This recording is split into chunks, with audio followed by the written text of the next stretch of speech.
Hello! So our topic for today is health. Yan. So, kwento muna ni paring Soul. Pare, bakit ka pa nagkaroon ng hypertension? Malamang sa trabaho eh. Ah, Kasi sa abroad, hindi ka naman really mamili ng pagkain. okay. Kung ano yung nasa mesol, yun lang. Okay. Pondo libre. Pero siyempre, hindi ka naman pagpili. Kasi sa trabaho eh, kakain ka na lang. So, nag-work ka sa Middle East, di ba? Minerals. So, puro fatty foods ang nakakain mo. Sobrang. Sobrang fatty. Dalawa lang pagpipilian, bali tatlo pala. Oh. Baka, manok, mga isda mataba. Isda mataba. So, wala kang lahi ng hypertension sa kasakit sa puso. Sa father side meron. Meron. Kaya totoo yung sinasabi nga sa genes. Meron din, di ba? Aside sa genes kasi, ang hypertension, sakit sa puso, or cancer, Depende. acquired. Okay. That's the medical term nila. It can be acquired through lifestyle. Di ba? Pero na sa Saudi ako, doon na natin, Na meron kang hypertension. binigyan na ako ng maintenance. Nag-maintenance ka. Talaga, hanggang sa bago ka na-stroke. Meron kang maintenance o Maintenance. tuloy-tuloy yun. Yung pag-uwi ko rito, hindi na libre. Wala na. So, naputol yung maintenance. Hindi mo na natuloy-tuloy. Hindi ka nag-exercise, etc. Stress sa work. Nag-exercise naman.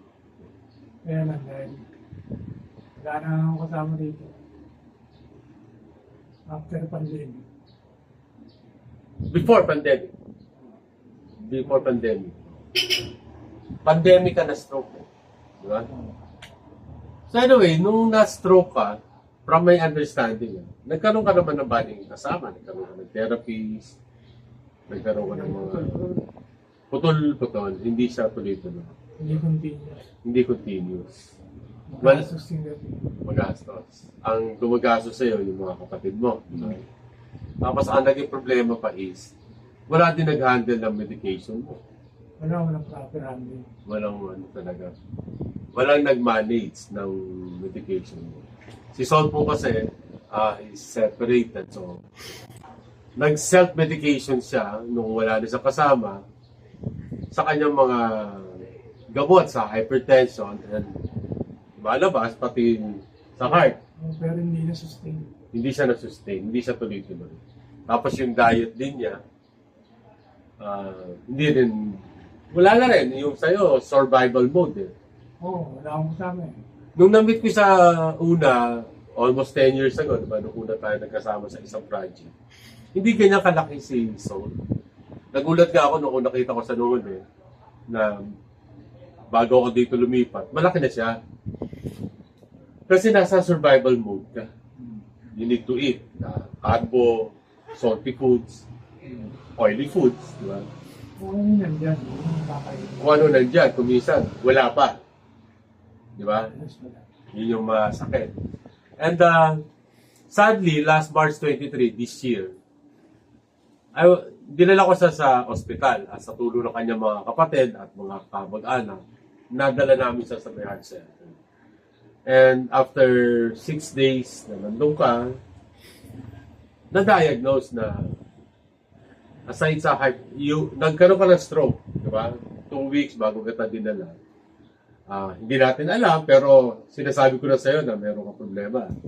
But dahil wala nga pong budget, it took us 2 weeks bago ko pa siya nadala sa ospital. But the major concern at that time, yung pinaka-diagnose, yung confinement sa hospital last March 23 is your heart. Hanggang last year. Oo, so nagkaroon ka ng heart failure, actually. And ang naging sani kasi noon, nung nagsimula yon, masira yung kanyang puso, sabi ng doktor, 5 years ago pa. So since nung na-stroke ka. The reason why sinishare namin to ni Sol is, nakita ko po na ang isang stroke survivor or kahit sino siguro, kailangan talaga ng tutok. Tutok sa pagkain, tutok sa care, Medicine. tutok sa medication, tutok sa check-up, tutok sa laboratory.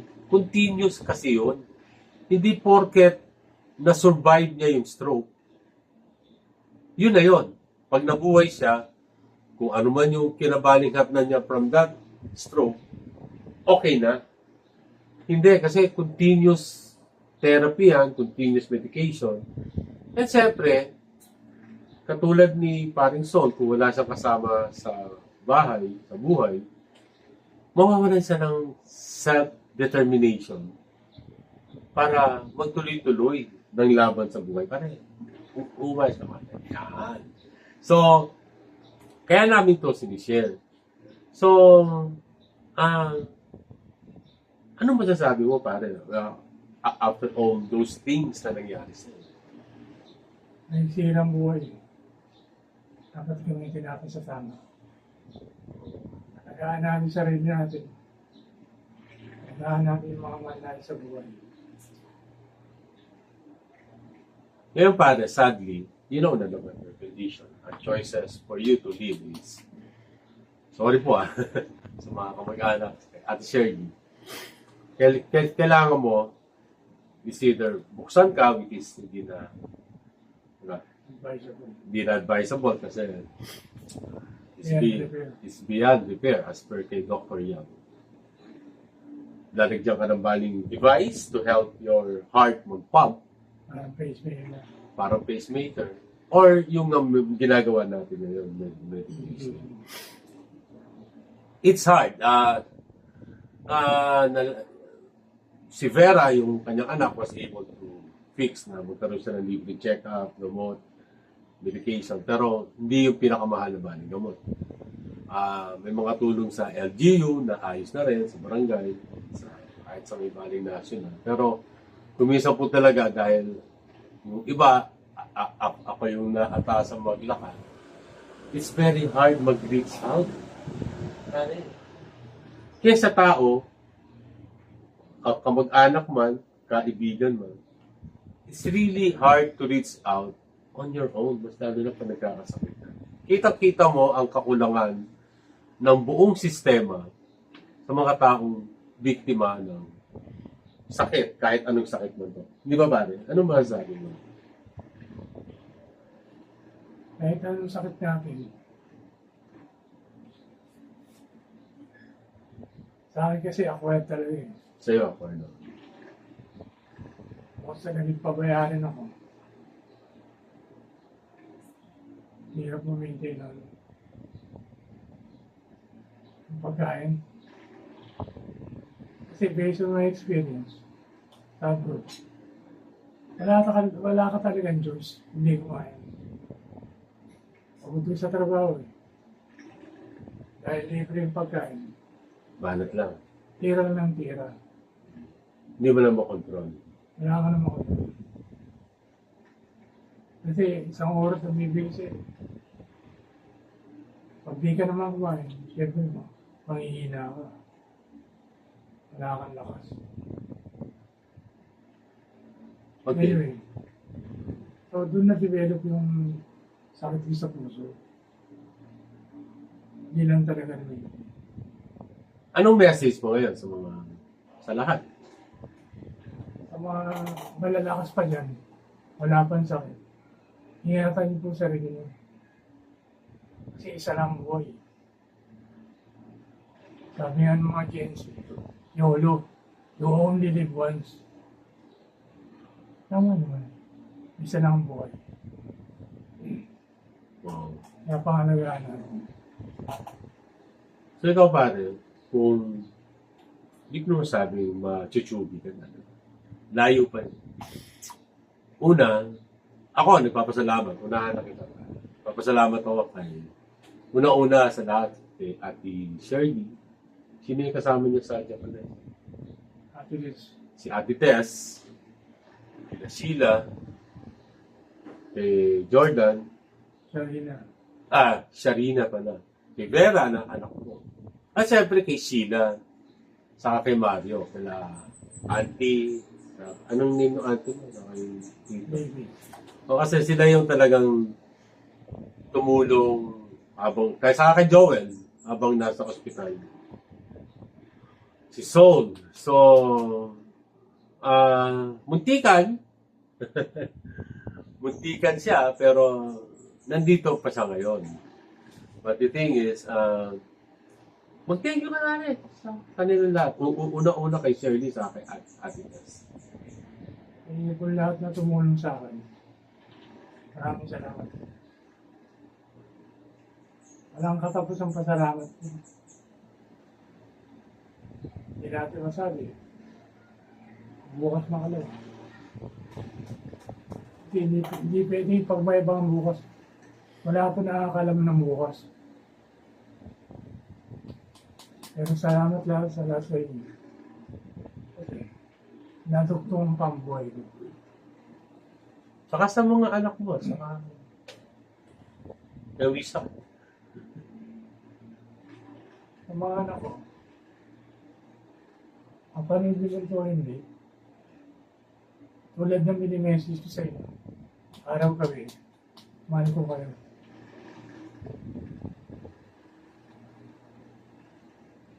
At kaya Habi, alam ko nagkakali ako. Yan nagsisisi na ako. Love you. Mahal ko kayo. Anyway, ako naman, nagkataon nandito. Again, dapat umalis ako di ba? Pumunta ako sa isang lugar, sinubukan kong maghanap ng trabaho, pumunta ulit sa dati kong ginagawa sa real estate. But, yung pagkakataon is, ibinalik ako dito. And, for me, I have my own struggles. Meron din akong medical condition ngayon, pero may health issues na rin ako, pero kaya pa, matibay ako. Kakayanin ko yun, sisiw yun. But the thing is, ang maliwanag sa team ngayon ay, I think baka ito yung mission ko sa buhay na kailangan kong tanggapin. I need to take care of. God is telling me to take care of my fellow Christian, my fellow. And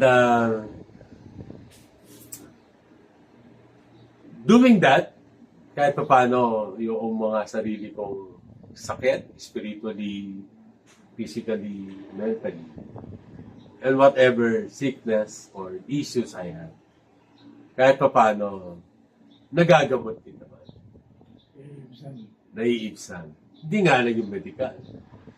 But, ang masakit lang talaga ang nakikita ko sa Solis 50, I'm 55, is ang hirap tumanda sa Pilipinas ng mag-isa. Ang hirap tumanda sa Pilipinas na wala kang trabaho, higit sa lahat, wala kang kasama, lalo na sa mga katulad niyang merong sakit. So ako, pinipilit kong makahanap ng work, pinipilit kong magkaroon pa ng project, pinipilit kong bumangon, at siya rin naman. Ang maganda lang sa pinagdadaanan namin ngayon, although we have a different condition or struggles, sinusubukan namin bumangon, sinusubukan namin lumaban every single day. Makikita ko, there are times, ako yung down, kuminsan sabay kami, kuminsan siya lang. But, after that, the next day or after a few hours, bangon ulit. Kahit napakahirap. At iisa ang kinakapitan namin. Si Lord. Yes, hindi ako magpapaka-plastic. Minsan, makakalimutan namin. Minsan, spiritually, ako yung malakas. Kuminsan naman, siya lang. Kuminsan, parehas kaming zero. Ang hirap. So, the reason why we are sharing this is sana may matutunan kayo. Hindi para magmakaawa si Sol and ako. Tapos na kami pareho. Yung sa amin lang, again, I have stopped this channel. Tinigil ko na to. Kasi sabi ko, pointless. Ano ba itong ginagawa ko? Baka pinapagbaling piyestahan lang ako. Diba? But God is telling me to continue this. Not for anything else. I have a broken cellphone already. May mga features siya na hindi ko na magamit. But God is telling me, like your cellphone, no matter how broken you are, you still have use. And continue doing what you're doing. Kasi sa totoo lang po, nakakatulong talaga sa akin. Nakakabaling tulong din sa'yo, di ba? And it's like doing a journal every single day. And it's nice to know na yung mga nakikita nating views, ako, is for me, at least, meron kami nakakasama. Kahit digital, kahit online lang. Nakikita namin kahit maliit na mga numbers of viewers and subscribers. Nakikita namin na hindi kami nag-iisa sa laban na to. Nakikita namin na baka may napupulit kayong aral, baka natutuwa kayo sa amin. O napupugian lang kayo sa amin dalawa. Anyway po, so Body and Soul sa YouTube, Kasapi sa Facebook. Please continue to watch us, subscribe to us, share our videos, like our videos. And we will try our best to share kung ano yung aming life experience, not for anything else. We just want your companionship, we just want your, whatever it is. And I hope, bottom line, meron kayong makitang aral sa everyday sa everyday life. So, I'm asking for prayers kay Sol na magtuloy-tuloy ang kanyang recovery, humaba pa ang kanyang buhay, at matuloy na yung mga projects mo at projects ko. At makahanap din ako ng work. But the thing is, magkakamali kami, babaksak kami. There are times talagang rock bottom kami. Pero ito tatandaan nyo, o ito ang siguradong-sigurado kami. Lagi kami bubangon. Di ba, pare? Sigapin natin mabuhay. Lagi kami bubangon. Sa lahat ng sandali. Lagi kami lalaban, babangon, at lagi kaming babalik sa ating Panginoon. Right, man? Right. Amen. Magpaalam ka na sa iyong mga fans. Yun lang po mga kablog. Maraming pong salamat sa inyo. Alright, so we see you later. Not soon. Bye.